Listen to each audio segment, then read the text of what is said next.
This is Ulta's Discover the Joy of Fragrance, and today I'll be doing a scent breakdown in case you do have some extra money to spend and want to check some of these fragrances out. Hey y'all, Joe here, thanks for checking in. So, today I'll be doing a scent breakdown of Ulta's Discover the Joy of Fragrance. I have my dry downs here on my left, and then I'll be doing my openings here on my right. And I know I talked about how it's not worth the pickup, especially if you're trying to get the most value for your money. But I figured, hey, if you want to check out one of the scents in here, because they are different from the Sephora ones, at least some of them are, or if you want to pick it up on your own and try it out, I want to at least help and get those opinions out there. I already have it. I took the L. Why not help y'all, you know? So that's the plan with this video, and we're going to get straight into it. So this is what the box looks like. In the front, you get to see what the bottles look like, and then in the back, you get a little note breakdown as well as what your sample vials are going to look like inside of this box. The neat thing about this one is it's magnetized at the bottom, which is pretty cool. And so when you open it up, it comes with a plastic cover on top. I just removed it so that I don't make so much noise. You get your $15 gift card as well as your samples, and then you also get a travel atomizer with a funnel that helps you fill it up. So for the sake of letting the dry down, I'm going to start with one that I'm a little more familiar with, and that's going to be Eilish by Billie Eilish. So Eilish reads as an addictive and sensuous scent that radiates at first breath. Delicate sugared petals invite you to experience this captivating scent as you immerse yourself in the sensorial appeal of vanilla, soft spices, and cocoa. Sleek woods and alluring musk leave a lasting impression that is warm, sensual, and powerfully you. My partner already has a bottle of this. She loves it. I also love it. It's very cozy, vanilla, warm, spicy. It's blended very well. So we'll give a quick little spray. As described, you get that vanilla and musk in the opening. So it's a very radiant, soft vanilla, very pleasant to smell. I have the dry down right here, and the vanilla is still the key player here. It stays through the life of the scent. That musk is still helping it radiate, and the spices give it a nice little comfort to it. So it's a very smooth, pleasant, well-blended vanilla with a hint of spices. Some of these are also shared with Sephora, so I've already kind of done a breakdown, so we'll also go over those. Up next, we've got Dolce & Gabbana Light Blue. Ulta describes it as a colorful, fresh, floral fruity that reflects the sensuality of the Mediterranean lifestyle. I'm pretty sure that's the exact same description as Sephora's. They probably just used the one that Giorgio Armani puts on their website. So here's the opening. Yeah, you get that bergamot. It's so fresh, so clean. And then I have the dry down here on my left side, and it just kind of dries down to this very soapy, pleasantly fresh aquatic fragrance. The opening is very bright and citrusy, and it just dries down to a skin scent. Very pleasant, something you'd probably wear in the summer. Up next, we've got Versace Bright Crystal. Also another one that's shared in the Sephora set. I wouldn't be surprised if it also has the same description. Versace Bright Crystal is described as sheer sensuality, crystal transparency, and luminous brightness. Bright Crystal, a precious jewel of rare beauty characterized by a fresh, vibrant, flowery scent. One of Versace's most beloved jewel fragrances in the world. If I remember correctly, the notes here include lotus, ice actually, and it's that white aquatic floral that just pops out at you. Definitely an aquatic scent. Fresh, clean, not a powdery floral. Very pleasant floral.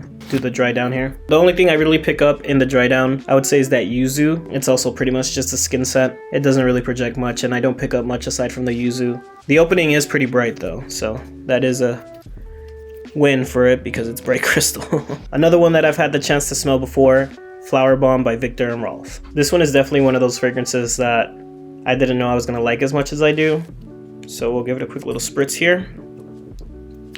The description that Ulta provides is the essence of thousands of flowers give rise to an ultra delicious and sensual fragrance. A bouquet of tens of cattleyas, hundreds of sambic jasmine,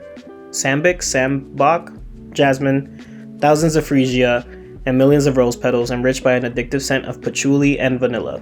And reading it and smelling it, I definitely pick up the patchouli and the vanilla. In terms of the floral scents that I've smelled, this is definitely the most unique, and I really enjoy this one.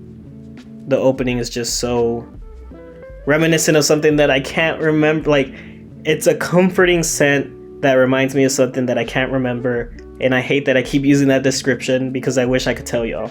And the dry down is just as good. The vanilla is very subtle, very sweet, elevated slightly by that patchouli, so the patchouli kind of gives it a sharpness. And I don't know, the freesia in there, and probably the cattleyas as well. I'm not exactly sure what those two things smell like, but I mean, it's just so well blended. And the jasmine doesn't come off as floral powdery as jasmine usually does. It's very clean and fresh here. This is one that I really enjoy. Up next, we've got Marc Jacobs Daisy Oh So Fresh. This is another one I was pretty excited for. I actually got my partner a travel spray of this one from Fragrance Net. The description that Ulta provides here is a spirited incarnation of the original Daisy. This Marc Jacobs fragrance excites the senses with a bright elegance and whimsical charm. Daisy Oh So Fresh inspires us to be bold, sweet, and unpredictable. This one is pretty awesome. I really enjoy this one. I pick up a lot of pear in the opening, and it's just so fresh, sweet, not overwhelming. It just kind of brightens your mood. And the dry down is very soft, subtle, still fresh and clean. I pick up like almost like a plum-like sweetness in the dry down. Another one that I really enjoy. I enjoy a lot of these, sorry y'all.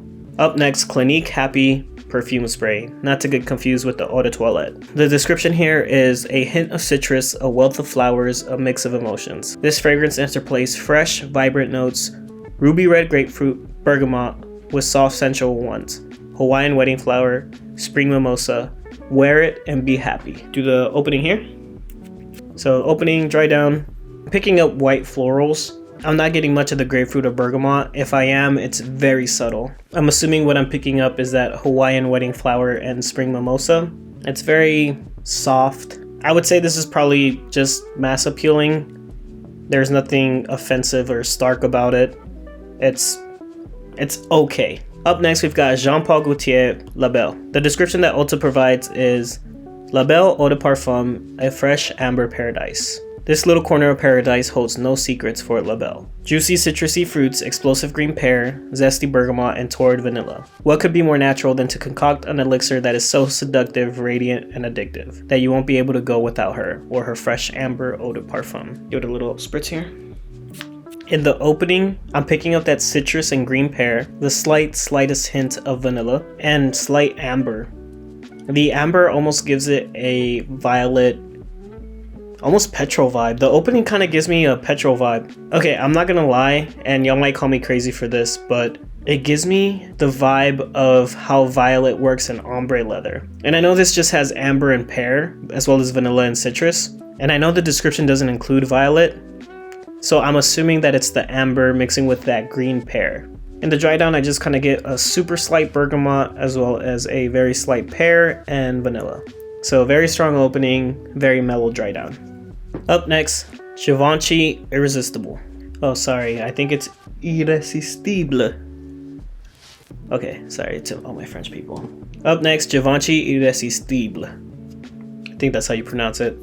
You know what? We're a fragrance channel, not a pronunciation channel, so that's what we'll do. The description provided by Ulta is a floral, woody fragrance that balances notes of luscious rose with radiant blonde wood. Sparkling pear and amberette add a subtle hint of vibrancy to this irresistible perfume. With a floral heart and a touch of musk at the base, this effervescent scent symbolizes a vibrant, strong magnetic charm. Oh no! I sprayed the dry down with, oh well, rip. That vibrant pear is the first thing I pick up. If you really want something that's going to be bright in the opening, that pear works really well. Yeah, I also pick up some of the woods in here. Very slight florals. The bright pear really takes over everything in the beginning and opening. It's more towards the dry down that I'm starting to pick up more of those woods. Very slight, clean, white florals. This is a very pleasant fragrance, very clean to wear. Up next, we've got Valentino Donna Born in Roma. The description provided by Ulta is a warm, floral fragrance inspired by Roman street style. A trio of jasmine flowers and sparkling blackcurrant fused with warm vanilla and rich woods. So in that opening, I pick up the jasmine flower right away. Kind of what you expect from jasmine flower. Slightly powdery, just the classic jasmine smell. The blackcurrant is in there. It's super subtle, It's a sweeter blackcurrant, it's not so bitter, and I also get that vanilla in the base. In the dry down, I get more of the blackcurrant and vanilla. It's very soft and subtle. This is another one I was excited for, and I might have a slight bias towards. It's Carolina Herrera Very Good Girl Glam. So the description is, Very Good Girl Glam Parfum showcases intense cherry top notes. Rose water amplifies the fragrance, elevating it from an eau de parfum to a concentrated parfum, while a base of vetiver and vanilla bourbon intensify its depth and lend contrast. What excites me the most about this fragrance is the cherry top note. Right away in the opening, you get that cherry and rose water. In my opinion, it's one of the more unique openings in this set. Yeah, and in that dry down, you pick up that vetiver with a very slight vanilla. Now, I'm not super well versed in these fragrances, so I don't know what's the best seller. I'm not sure, what people are snatching up, but here are my final thoughts. If you're looking for something cozy that has a very good vanilla in it, I would pick up Eilish by Billie Eilish. It's very cozy, very pleasant, it radiates well, and that vanilla stays strong throughout the life of the scent. If you want something clean, fresh, very bright, that stays strong throughout, Givenchy Irresistible would be a great pickup. This is why I made that disclaimer about I don't know what sells well and what's, actually being bought, but in my opinion, Flower Bomb is definitely one of the more unique scents within this set, and I would consider picking it up if you want something that's a little more unique and that doesn't smell like your traditional flowery, powdery type scent. Another scent that I would check out is Daisy Oh So Fresh by Marc Jacobs. It's bright, uplifting, and a very pleasant and enjoyable scent. One that pleasantly surprised me was Jean Paul Gaultier's La Belle. It smells like what the violet in ombre leather smells like, but I know that this has amber and pear in it. So this one surprised me, and I would definitely check that one out if you're into that type of fragrance. And the last one that I think is worth checking out from this set is Carolina Herrera Very Good Girl Glam. I love the cherry opening, and the rose water is so pleasant to smell. The rose water carries through and it kind of leads you into the vetiver and the vanilla bourbon, and it's just a very pleasant scent. That concludes my thoughts for this video. Let me know what you think. I'd love to get y'all's feedback in the comment section. Are you picking up what I pick up? What fragrances do you want to check out? Do you agree or disagree with me? I'd love to hear y'all's feedback, and I'll see y'all in the next video.